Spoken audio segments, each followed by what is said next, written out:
আসসালামু আলাইকুম প্রিয় ভাই ও বোনেরা, আপনারা সবাই ভালো আছেন? আলহামদুলিল্লাহ, আমিও ভালো আছি। আজকে সকালে নাস্তা করার পরে আমার বাচ্চাদের জন্য কিছু ফল টল কেটে নিলাম আর ডিম সিদ্ধ করে নিলাম। ওরা মাদ্রাসায় থাকে, ওরা আব্বু বাজারে যাবে, রাস্তায় পড়বে, দিয়ে আসবে, তার জন্য সব কিছু রেডি করে নিলাম। আর সকালে নাস্তা করার পরে থাল বাসনগুলো হয়েছে, এগুলো পরিষ্কার করব। এই যে সব কিছু পরিষ্কার করে নিছি।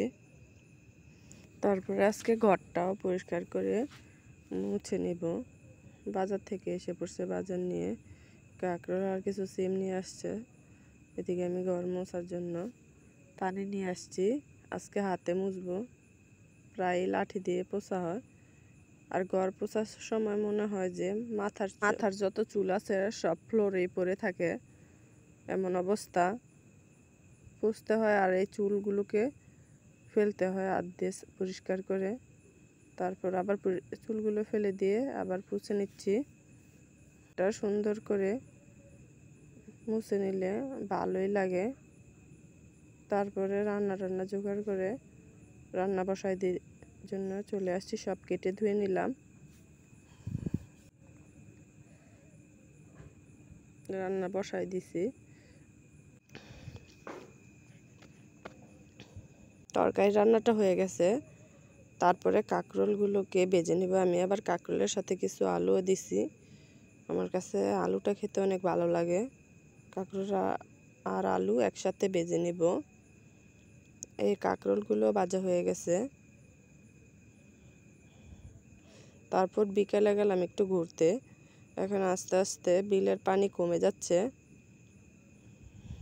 এই বাচ্চাটা হচ্ছে যে আমার নাতি হয়, মানে ভাসুরের মেয়ের ছেলে। কি সুন্দর করে নৌকার মধ্যে বসে আছে।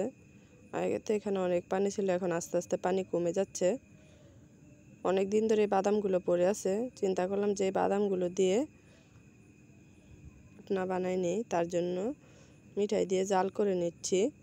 বাদামগুলো ভেজে ছিলকাগুলো তুলে নিছি, এখন হয়ে আসলে দিয়ে দিব।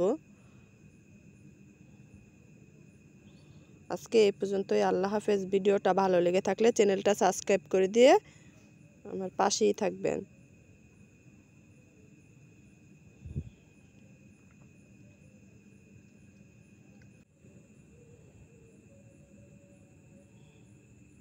হয়ে গেছে।